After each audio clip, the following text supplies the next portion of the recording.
projet Oneiros. Et c'est un projet qui est composé de Clémence, Antoine, Louane, Lucie, Romain et moi-même, Emilia. Et nous allons vous présenter le projet grâce à notre IA Nix. Nix, intelligence artificielle supérieure créée par le labo Morphée. Notre mission, sauver les unités de leur passion individuelle. Nous sommes actuellement en 2127. Et notre société est dirigée par le mouvement du coquelicot noir. Ce mouvement a redéfini toute notre société. À présent, nous ne sommes plus des individus mais des unités. L'ensemble de nos données, de nos pensées et de nos actions sont unifiés. Présentation des fiches techniques. Les stimuli. 5 sens, oui, le toucher, le goût, l'odorat et la vue. Nix fait partie du programme ONEIRIOSSE visant à forcer les portes de l'esprit. Grâce au monde des rêves, il a permis d'opérer les reprogrammations neurolinguistiques nécessaires au contrôle total des unités. En fonction de leurs fiches techniques qui recensent leur passé médical, la conséquence de vos actions sur les unités engendrera un rêve ou un cauchemar.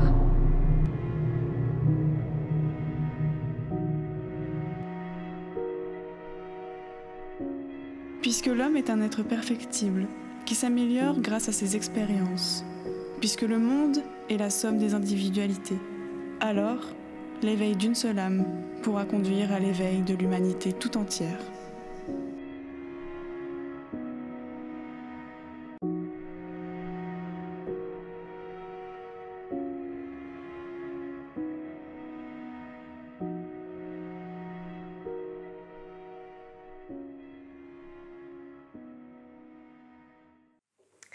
Voilà. Et donc, comme vous avez pu le voir, nous étions en collaboration avec l'auteur Anthony Lucchini, qui travaille sur la thématique des rêves et des cauchemars. Donc, comme l'IA vous a annoncé, nous sommes en 2127. Donc, toute part d'individualité a disparu. Et donc, le mouvement du coquelicot noir dirige totalement la société avec donc, les pensées, les actions, les identités des unités. Et ainsi, cette expérience, elle permet de rendre une part d'humanité dans ces unités.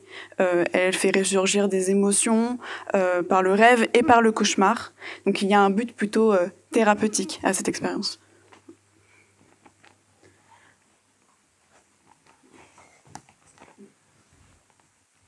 Donc du coup, on a choisi comme symbole le coquelicot noir pour Morphée, du coup, pour cette tribu, donc le coquelicot noir, qui est utilisé pour endormir les humains. Et ensuite, pour accompagner le joueur, il y a donc l'intelligence artificielle Nix, qui, dans la mythologie, est la mère de Morphée. Alors du coup, pour notre jeu, en fait, c'est plutôt un jouet, puisqu'il n'y a pas de but précis, si ce n'est d'explorer les différents possibles entre rêve et cauchemar, donc vraiment la frontière à explorer.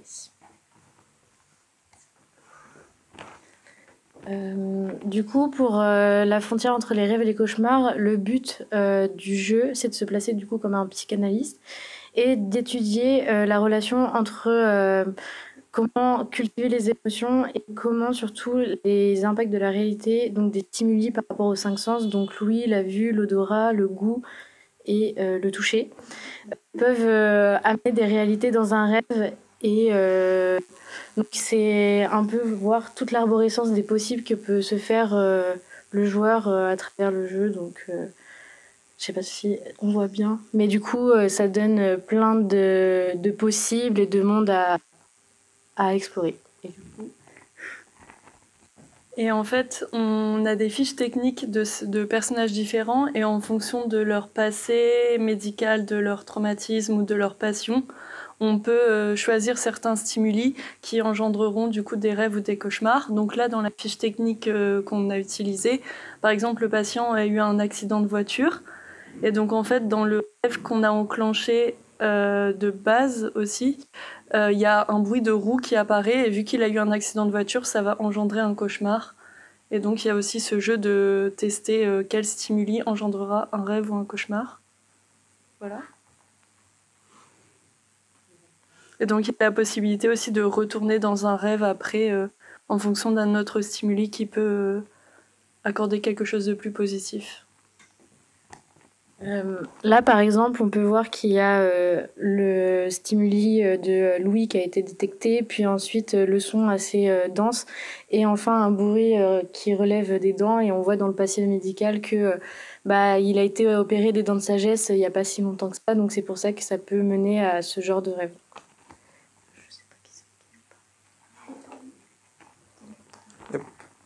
Et à travers tout ça, on a eu l'aide de notre...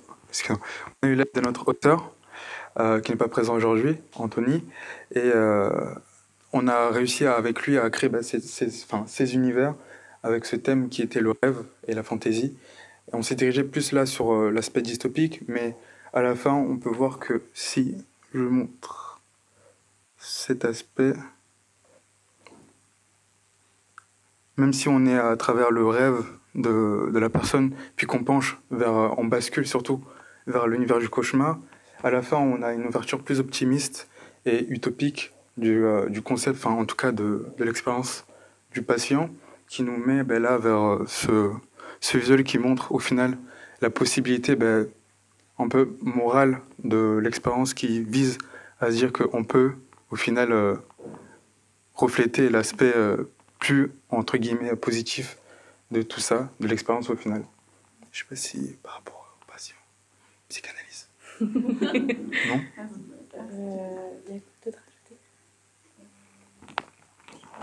Après, je peux rajouter durant les 2 jours. Il y a la psychanalyse. Durant les 2 jours, on a vraiment réfléchi au scénario, à la narration du jeu, mais on est des fois aléas, mais au final, on a réussi à créer quelque chose qui nous correspondait tous. Et au niveau créativité aussi, on a utilisé pas mal de technologies et techniques qui nous permettaient là de vous montrer les visuels et le son aussi, qui était un peu primordial dans l'univers qu'on voulait refléter, à la fois un peu idéalistique du rêve, avec des sonorités plus aiguës, en tout cas quelque chose de plus concret, et l'aspect cauchemar qui était plus noir et plus sombre dans l'univers sonore. Je sais pas si... Moi, je voudrais juste rajouter que, en fait, avec notre auteur, on a vraiment développé tout le contexte autour de ce jeu, de ce jouet plutôt, où tout ce qui englobe en fait l'histoire. Que ce soit l'aspect historique du jeu. Comme je vous ai dit, on se place en 2127, donc il y a vraiment beaucoup de changements dans laquelle se place cette expérience. Et c'est pour ça qu'on a créé un univers un peu dystopique, comme l'auteur au final le voulait et a construit avec nous. Et là, on a créé au final une expérience qui amène à un côté un peu plus, on va dire, révélateur et un peu plus... qui ouvre des possibles et qui permet de donner un peu plus une ouverture qui change un peu cet aspect triste et horrifique qu'on a créé avec lui. Voilà.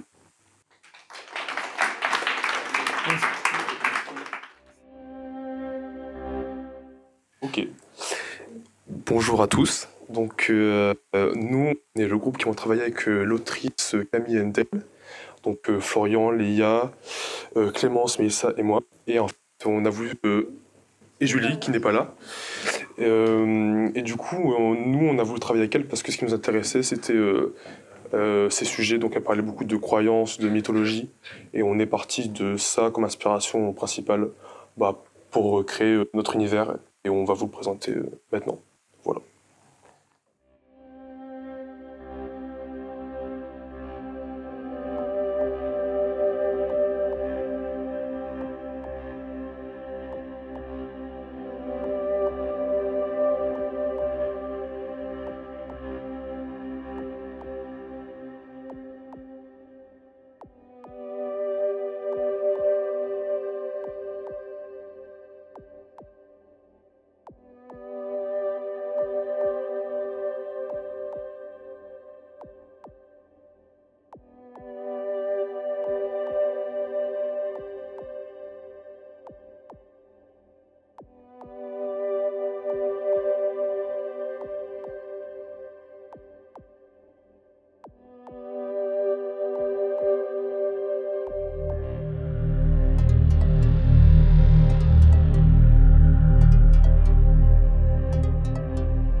Donc voilà, ça c'était notre teaser, du coup l'histoire de notre jeu qu'on a inventé.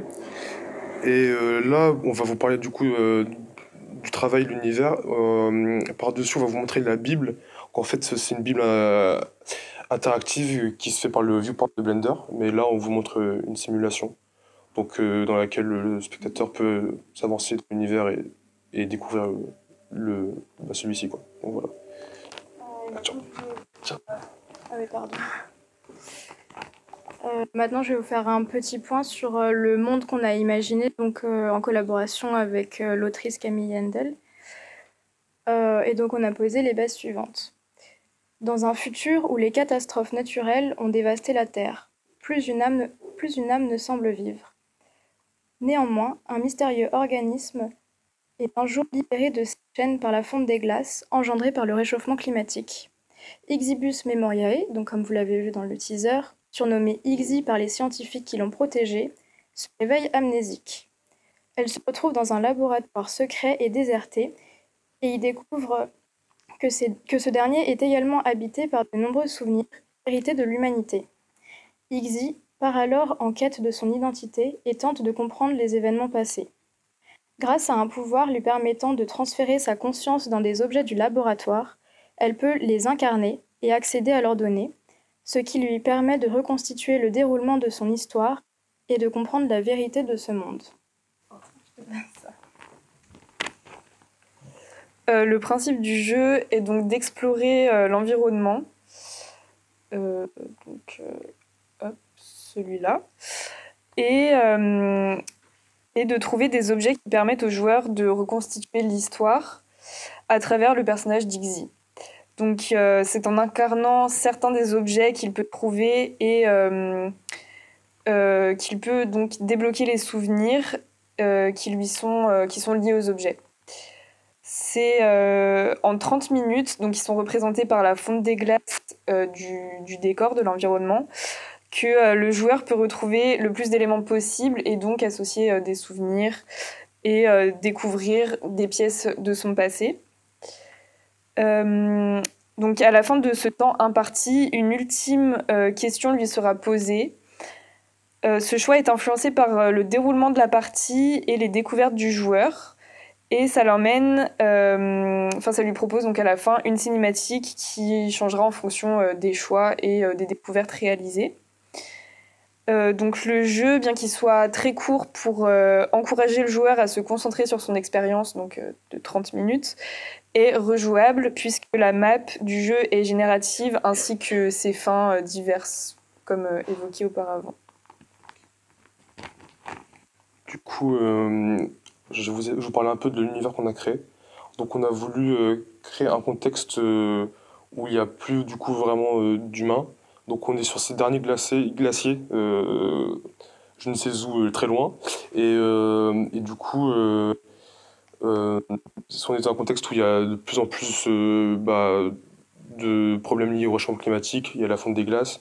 Et du coup, cette entité, comme disait Léa, se retrouve dans une sorte de laboratoire qui, dans notre histoire, symbolise un peu le dernier vestige des hommes, quoi. Donc un laboratoire où les scientifiques avaient pour but de sauvegarder des données génétiques de la planète, tout ça.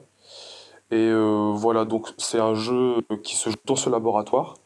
Et ce laboratoire, il est ouvert du coup sur ce décor qui symbolise du coup le temps qui passe. Donc on a 30 minutes pour jouer au jeu.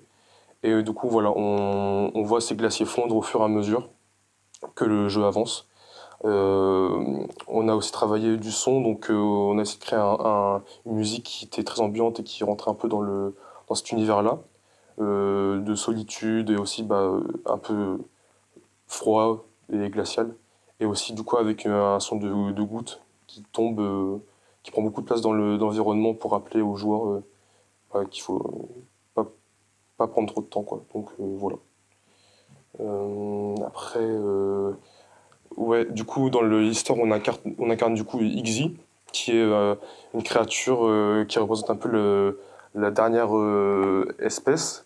Du coup esthétiquement elle s'inspire un peu d'une forme d'anticorps, du coup avec des des tentacules avec des ventouses, tout ça. Donc elle est très mobile, elle peut aller un peu partout, se déplacer sur les murs, au plafond.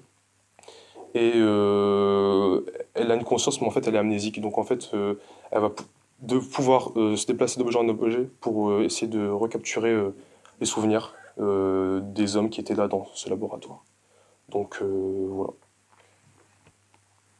Aussi, tout l'intérêt du jeu, c'est qu'on a créé un jeu à la première personne. Donc, c'est-à-dire qu'en fait, le joueur il a l'impression d'incarner véritablement le personnage d'Ixie. Et ici, en fait, c'est l'objectif de travailler sur l'émotion procurée par le jeu.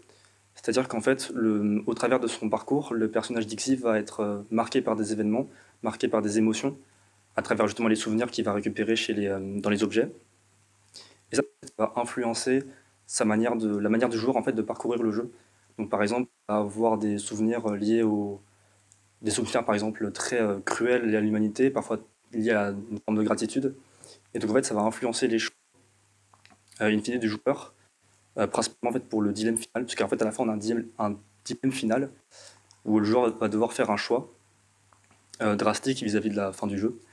Et tout ça, ça va être influencé justement par les émotions qu'il a pu ressentir tout au long du jeu, tous les souvenirs qu'il a pu capturer. Donc chaque fin sera plus ou moins différente selon le parcours du joueur. L'ordre dans lequel oui, il y accède aussi. C'est ça. L'ordre aussi dans lequel il va y accéder va l'influencer.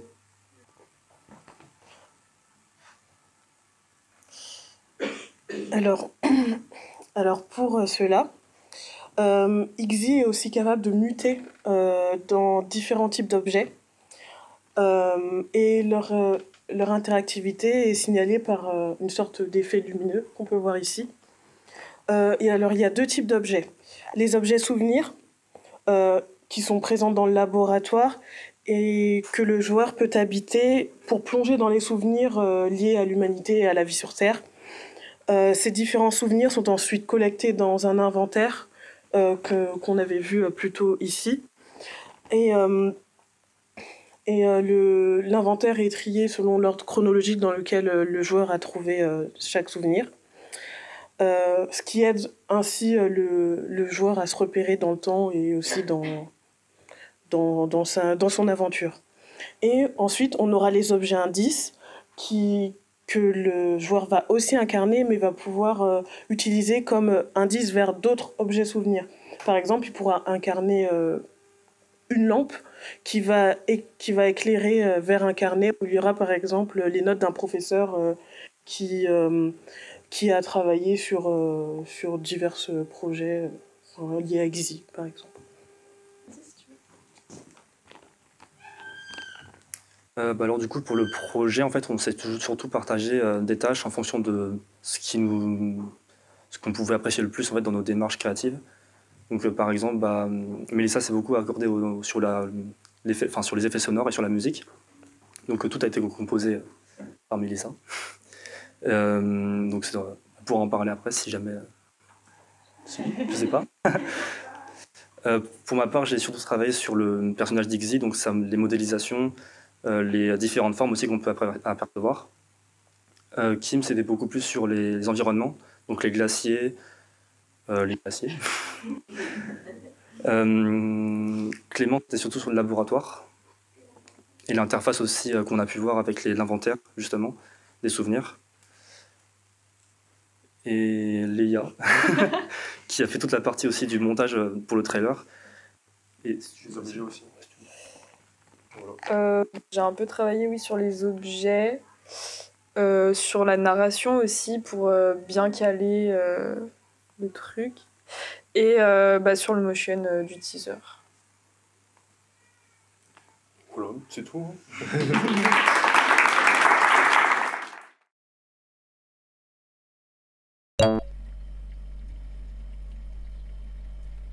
Bonsoir. Nous sommes la fine équipe. Donc, nous sommes 5-6 normalement avec notre autrice. Donc, Romain, Glenn et Elias en première année et Manon et moi, Annelle, en deuxième année donc de design et création numérique à l'école Estienne. Et donc, le dernier membre de notre équipe est Samantha, qui n'a pas pu être présente aujourd'hui, mais qui a bien voulu nous accompagner dans cette aventure. Et son travail se concentre sur ce qu'on appelle la romantaisie, donc un mélange entre romance et fantaisie, un thème que, comme vous allez pouvoir le voir, nous avons lui un peu détourné.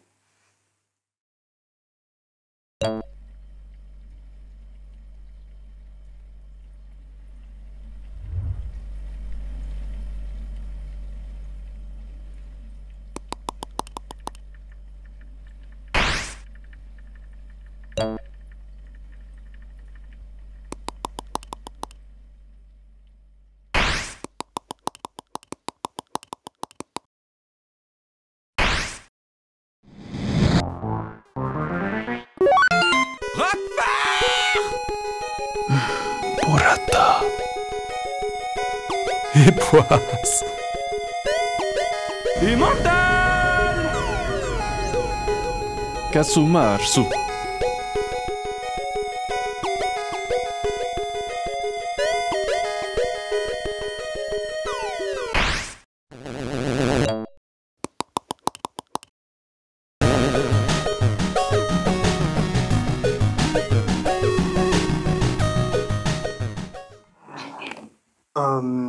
Donc voilà, c'est notre jeu Marcelin. Donc un jeu qu'on a conceptualisé pour la console Nintendo DS, qui est en fait oui, le micro. Qui est en fait une sorte de multi-jeu hub arcade. Donc on va pouvoir jouer à plein de mini-jeux à l'intérieur. Et en gros, on incarne un dentier qui explore divers mondes de fromage. Donc voilà. Le concept du jeu, c'est que du coup, ce dentier est enfermé dans un frigo et que chaque étage comporte une variété de mondes. On s'est concentré sur le monde des fromages, donc sur une pluralité de mondes, dont Romain parlera tout à l'heure. Chaque monde se voit associer un boss ainsi qu'un souvenir à collectionner. Ces souvenirs arriveront sous la forme de magnets à gagner donc, en finissant chaque monde. Et une fois qu'on les aura tous récoltés, on pourra les mettre sur le frigo et ils formeront le visage du propriétaire du dentier, Marcelin, dont le big reveal est qu'il est atteint de la maladie d'Alzheimer, une notion qui contraste beaucoup avec l'aspect enfantin qu'on a voulu instaurer durant tout le jeu. Donc voilà, c'est notre cher dentier, de beau concept art. Donc voilà. Si tu veux... Donc je vais vous parler des mondes. Donc pourquoi des mondes? Premièrement, on voulait faire référence à l'œuvre de Samantha Fettelson, l'écrivaine avec qui nous avons collaboré, spécialement son roman Ad Mortem, qui contient lui plusieurs mondes aussi, mais aussi un clin d'œil à Nelson Goodman avec Manière de faire des mondes. Chacun de nos mondes correspond à un fromage. Chacun des fromages découverts par le dentier débloque un magnet de souvenir. Qui en fin de niveau reconstitue le portrait de Marcelin. Chaque monde a un univers esthétique ciblé, comprenant des gameplays et des caractéristiques qui diffèrent. Donc là, on va vous mettre une petite vidéo de nos mondes. Donc chacun de nos mondes avait une typographie aussi dédiée par rapport aux caractères que l'on pouvait trouver dans chaque fromage.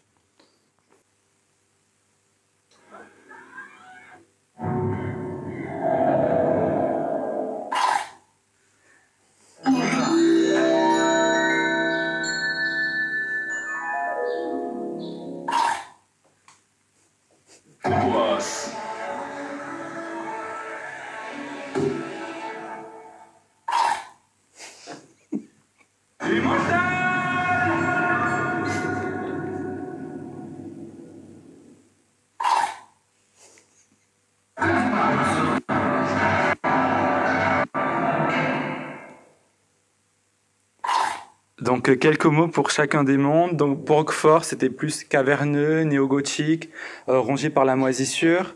Pour Epoas, c'était toxique, bourgeois et puant. Pour Emmental, c'était monumental, luisant, gras, avec une multitude de trous.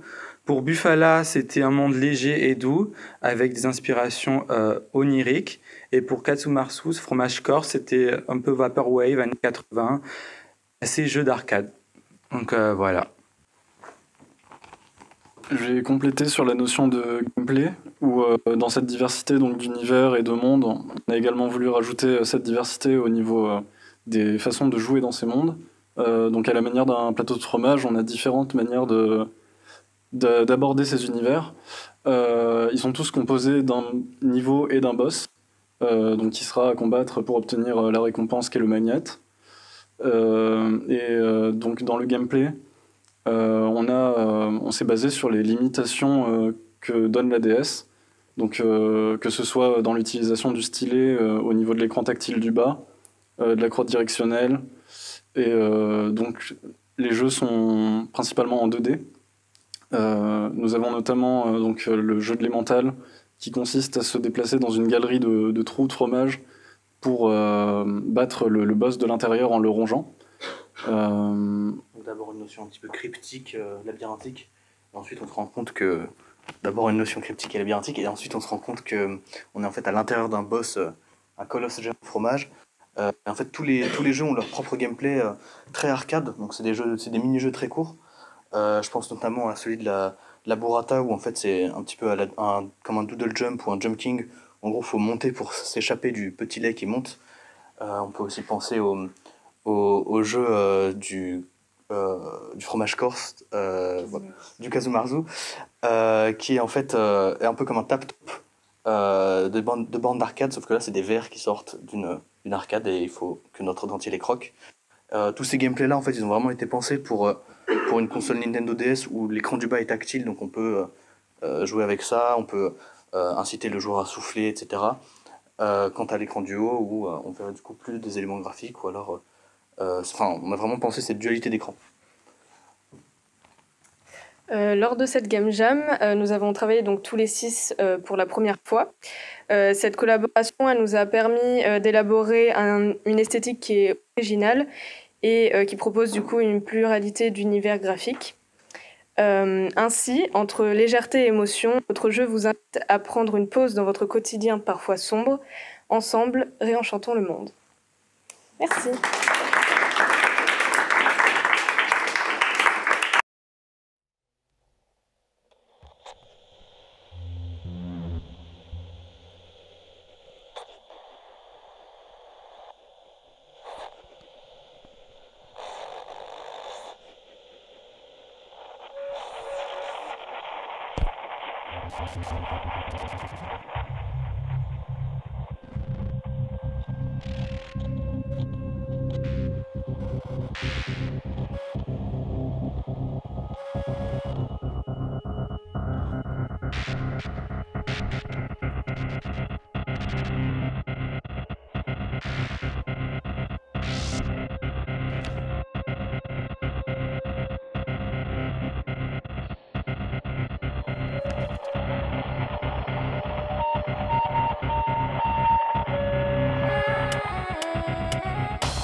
Alors, bonsoir à toutes et à tous. On va vous présenter notre projet du coup à travers la Bible et d'autres extraits.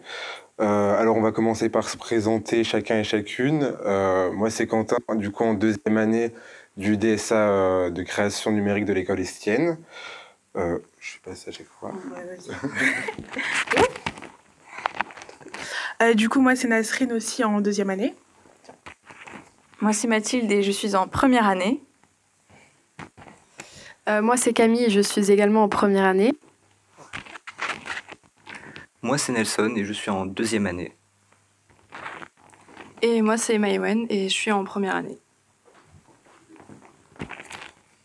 Alors, comme thème, enfin, on a des envies, on avait des envies, des compétences qui sont assez différentes, et on s'est réunis justement à travers on s'est réunis à travers un thème et une ambiance qu'on avait envie de développer.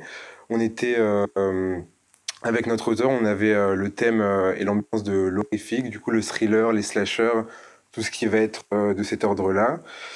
On s'est rassemblés autour justement de l'angoisse des vases clos, de tout ce qui va être de l'ordre des transports en commun, les trajets qui n'ont pas de fin et de l'oppression. Du coup, naturellement, sur nos références, on s'est orienté vers des films qui sont ressortis naturellement, que chacune connaissait. Du coup, pareil, c'est des films qui tournent autour du thème du vase clos, etc. Je peux aller à la slide d'après.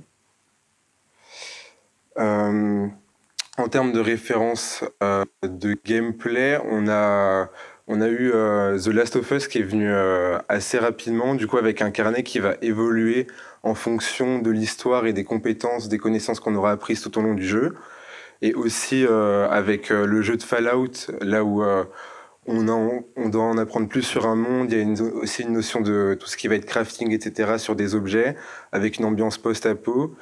Et pour les références sonores, on a du coup Gladys et GLaDOS pour la voix qui nous accompagne tout au long du jeu. Et la slide d'après. On a une autre référence sonore. Du coup, là, on a poussé un peu plus la notion de teen movie avec cet ajout de voix, etc. Et justement, ça contrastait bien avec l'ambiance assez oppressante qui dominait justement tout ce qu'on a fait dans le jeu. Et en termes de son, en termes purement musical, je me suis inspiré du coup de David Bowie, de sa chanson Heroes, avec tout le travail qu'il a fait autour du feedback et du Larsen. Et justement, comment rendre cet effet parasite musical et le rendre agréable ou non à écouter.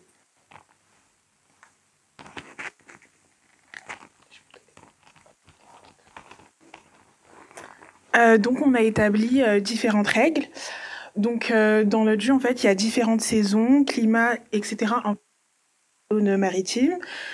Sur lesquelles se trouvent les embarcations. À savoir qu'en fait, c'est les zones, elles définissent du coup les saisons, les climats. Mais on ne sait pas il y a combien d'embarcations, comment elles naviguent et ni où est-ce qu'elles vont et à une vitesse assez lente. Donc le nom de l'embarcation, c'est Beauregard.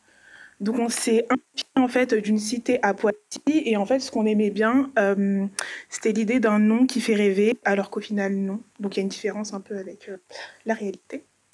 Et du coup, il y a à peu près 2000 occupants dans des cabines individuelles. Et l'âge, il est à peu près entre 17 ans et 35 ans. Et on ne sait pas si ça diffère au final en fonction des différentes embarcations. C'est qui ?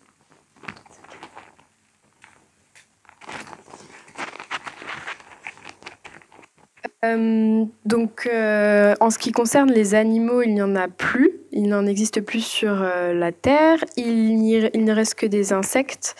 Ces insectes sont des objets de curiosité. Ils sont à la fois monnaie d'échange, source de nourriture et aussi animaux de compagnie.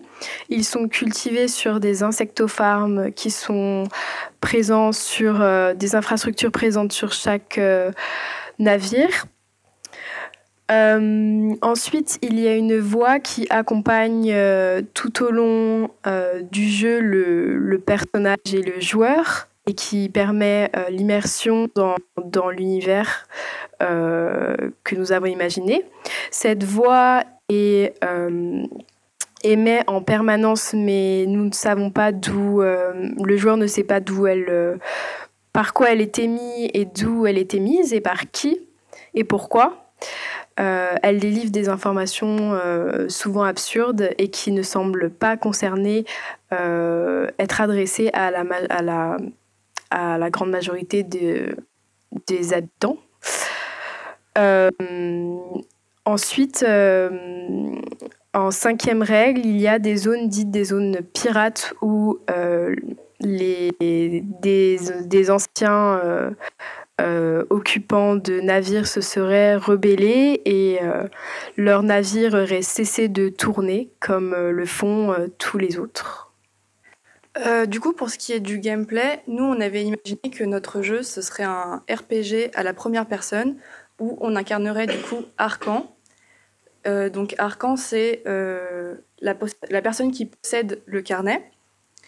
Et donc le but du jeu, ce serait pour Arcan, qui a rejoint du coup le Beauregard il y a peu, d'en apprendre plus sur le Beauregard en l'explorant, en allant chercher des artefacts, trouver des artefacts, en parlant aussi aux PNJ qui vont raconter leur histoire à Arcan, échanger des objets, faire du troc d'objets ou d'insectes. Et ainsi, en fait, le personnage d'Arcan, lui, va tout noter dans son carnet. Et donc, le carnet est un élément hyper important du jeu, où au fur et à mesure qu'on avance dans notre exploration du Beauregard, on a toutes ces informations qui viennent un peu se synthétiser avec, du coup, le point de vue de Arcan. Et au final, en fait, il se crée lui-même sa propre bible de l'univers, en fait, dans lequel il vit. Donc ça, ce sont les différents objectifs qui permettent justement d'avoir un rythme dans le jeu. Mais pour ce qui est du but principal, c'est-à-dire de la fin déterminée de ce jeu, on a décidé dans l'histoire de ce jeu. Donc Arcan, il est sur une embarcation où l'âge est de 17 à 35 ans. Pourquoi cela ? Eh bien justement, il va essayer de le découvrir, mais ce qu'on sait, c'est que justement à l'âge de 17 ans, il a été arraché de sa mère pour X raisons, on ne sait pas pourquoi, et on lui a fait croire que sa mère était décédée. Sauf qu'il n'y croit pas, et donc justement son objectif principal, qui va donner envie aux joueurs d'avancer, c'est de retrouver sa mère. Donc on explore l'embarcation de Beauregard, sauf qu'en réalité, au fur et à mesure du jeu, on va passer d'embarcation à embarcation, et on va vraiment avoir cette notion d'échange d'informations entre les différents PNJ. De plus, on pourra y croiser différents personnages. Nous avons déjà réfléchi à, par exemple, un pêcheur qui est obstiné à vouloir absolument pêcher un poisson dans cette mer de plastique, alors que nous sommes maintenant dans un monde où les poissons n'existent plus, personne n'en a jamais vu, mais il s'obstine à vouloir en pêcher. Il est vu comme un fou, mais Arcan veut croire avec lui. C'est une note d'espoir selon lui. Il y a également Abel, qui est un ami d'Arcan, qui travaille à l'Insectofarm, et notamment il a adopté un magnifique scolopendre. Il y a également d'autres personnages tierces, par exemple on imagine qu'il y a un cuisinier, qu'il y a un chef de bord, et qu'il y a également des fanatiques de la voix qui écoutent attentivement tout ce que cette fameuse voix raconte et peut-être va divulguer des informations que Arcan va découvrir au fur et à mesure du jeu. Donc du coup, pour conclure, nous on est parti d'un univers très horrifique avec notre auteur Arnaud. On a voulu vraiment se plonger dans un univers oppressant, insalubre, dans lequel on se sentait assez mal. Et finalement, petit à petit, on a commencé à vouloir raconter des histoires dans cet univers, des histoires qui étaient un peu comme des sortes de points de lumière, des interactions entre les humains. Et on a décidé de faire ça véritablement le gameplay de notre jeu, trouver ces points de lumière dans un univers aussi horrifique soit-il. Et donc c'est tout ce que finalement notre Bible, qui est aussi un élément du jeu que vous voyez là, raconte. C'est tous ces points de lumière visibles dans l'univers. Et donc on vous invite à la consulter sur itch.io et à voir tous les éléments qu'on vous a proposés déjà de cet univers et d'embarquer vous aussi à bord du Beauregard.